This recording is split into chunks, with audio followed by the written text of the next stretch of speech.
दहिवेलमध्ये संताप. 15 दिवसांच्या अंधारानंतर आदिवासींचा महावितरणवर थेट आक्रोश मोर्चा.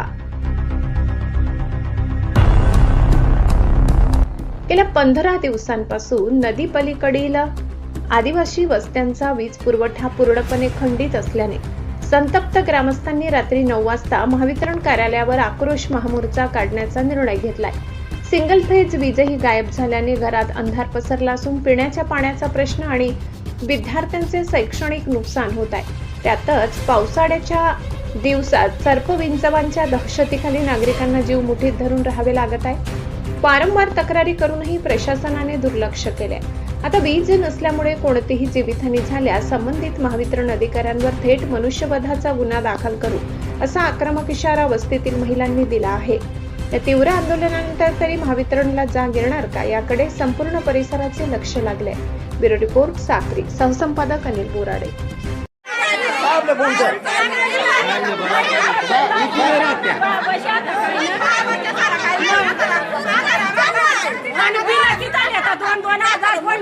म्हणजे आमने पट्टे मोटरी चालते का म्हणजे आमना कांदा ऊस लायला का ना त्या ऊसाचं